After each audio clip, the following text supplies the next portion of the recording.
Janasena MLA ఏదైతే నిన్న ఒక వీడియో రిలీజ్ చేసి నన్నే బ్లాక్‌మెయిల్ చేసిందని ఆయన అజ్ఞాతంలోకెళ్ళిపోయాడు. ఆయన మీదన కాకుండా ఆ అమ్మాయి మీదన ఎవరైతే ప్రభుత్వ ఉద్యోగిని కంప్లెయింట్ చేసిందో ఆమె మీదనే కేసును రిజిస్టర్ చేశారు. ఎమ్మెల్యే తల్లి కంప్లెయింట్ మీద అన్నటువంటిది ఒక యాస్పెక్టు. ఈ అమ్మాయి ఇచ్చిన కంప్లెయింట్ అసలు తీసుకోలేదు జిల్లా ఎస్పీతో సహా వాళ్ళకి ముందే ఇన్‌స్ట్రక్షన్ ఉంది. తీసుకోవద్దని కంప్లెయింట్ అన్నటువంటిది మరొక కోణం. ఇప్పుడు ఆ అమ్మాయి తాజాగా వెర్షన్ విందాం. అందరికీ నమస్కారం. నేను నిన్న ప్రెస్ మీట్ గురించి మాట్లాడాలనుకుంటున్నాను. ఫస్ట్ థింగ్, ప్రెస్ మీట్ అంటే ఒకరు క్వశ్చన్ అడిగిన తర్వాత వాళ్ళకి ఫుల్ ఆన్సర్ వచ్చిన తర్వాత నెక్స్ట్ క్వశ్చన్కి వెళ్ళాలి. కానీ నిన్న ప్రెస్ మీట్లో ఏం జరిగిందో మీరు కూడా చూశారు. నాకు ప్రెస్ మీట్ అనేది for the first time I'm attending. అలాంటిది క్వశ్చన్ టు క్వశ్చన్ అడగకుండా అందరూ ఒకటేసారి మీద పడిపోతే నాకు కూడా ఫ్రస్ట్రేషన్స్ ఉంటాయి.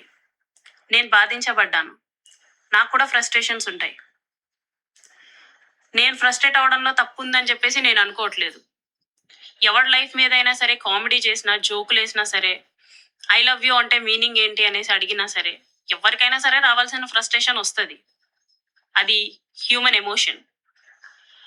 ప్లస్ 25 crores గురించి మాట్లాడుకుందాం. నేను ఎవరిని 25 crores అడగలేదు, అడగను కూడా. ఆ వాయిస్ రికార్డ్ అయితే నాది కాదు. వాయిస్ రికార్డ్ వినిపించేసరికి వినిపించే వాళ్ళకు కూడా నేను క్వశ్చన్ చేస్తుంది ఏంటంటే, ఫుల్ ఆడియో ఏది నేను మాట్లాడుంటే, అండ్ ఎవరితో మాట్లాడాను అది కూడా చెప్పాలి కదా. నువ్వు ధైర్యంగా వినిపించినంత మాత్రాన్ని సరిపోదు కదా. 29 seconds ఉంది ఆడియో. నేను నిన్న చూసినప్పుడు నాకే అర్థం కాలేదు నేను ఎప్పుడురా బాబు మాట్లాడాను అనేసి. 29 seconds ఆడియో పెట్టుకొని ఇదే ఫుల్ వీడియో అని చెప్పేస్తే నేను యాక్సెప్ట్ చేయను. ఆ ఆడియోలో ఏముంది, నేను ఇలా అడిగానండి అనేసి ఎవరికో చెప్పటం ఉంది. నేను ఎవరిని అడిగాను? ఆ ఫుల్ ఆడియో ఏది నేను మాట్లాడుంటే ఆ ఫుల్ ఆడియో పెట్టాలి కదా. నేను పెడుతున్నాను కదా, తాతంశెట్టి నాగేంద్ర గారు ఇలా మాట్లాడారండి శ్రీధర్ గురించి అనేసి. మీరు కూడా ఫుల్ ఆడియో రిలీజ్ చేయాల్సింది, నాట్ జస్ట్ 29 seconds.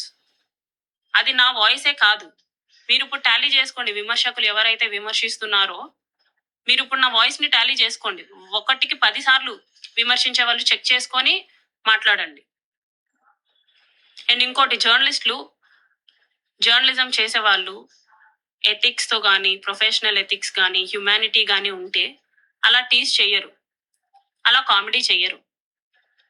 చాలా టీజ్ఫుల్ గా కామెడీ చేసి, ఒకరి జీవితం నీకు కామెడీ అవ్వచ్చేమో గానీ ఎవడి జీవితం వాడికి గొప్ప.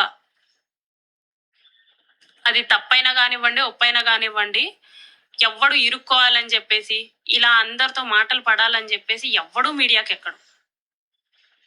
అవన్నీ తెలుసుకొని బిహేవ్ చేయండి. అండ్ టీజ్ చేసే వాళ్ళనైతే మాకు కూడా లాస్ తెలుసు, మేము కూడా ఫర్దర్ గా ప్రొసీడ్ అవుతాం. అలా మీడియా వాళ్ళు పిలిచి టీజ్ చేయడం అంటే మాకు కూడా ఫర్దర్ ప్రొసీజర్ తెలుసు. ఏదైనా సరే తెలుసుకొని మాట్లాడండి, బోత్ సైడ్స్. నన్ను ప్రశ్నించేంత ధైర్యం మీకున్నప్పుడు సేమ్ క్వశ్చన్స్ ఎమ్మెల్యే గారిని కూడా ప్రశ్నించేంత స్కోప్ తీసుకోండి. మీరు you people are from media, right? You do have the right to ask even the chief minister. So నన్ను అడిగే ధైర్యం చేసిన వాళ్ళు సేమ్ క్వశ్చన్స్ ఎమ్మెల్యే గారిని కూడా అడగండి. అసలు ఇది నిజమా కాదా అని అయినా అడగండి, చెప్తారు కదా. కమిటీస్ కూడా వేశారు కదా, తెలుస్తాయండి నిజానిజాలు. ఊరికే మనుషుల జీవితాన్ని కామెడీగా చేయకండి. నేను నిన్ననే చెప్పా, ఆ వీడియో కూడా చేశాను. మన జర్నలిస్టులు అసలు ఏం చేస్తున్నాము, విక్టిమ్ వేట పడ్డాము, విక్టిమ్ని నేరస్తురాలుగా చూపించే ప్రయత్నం చేసాం. ఆవిడ పనికి మాలింది, ఆవిడే కులటాన్ని చూపించే ప్రయత్నం చేశాం.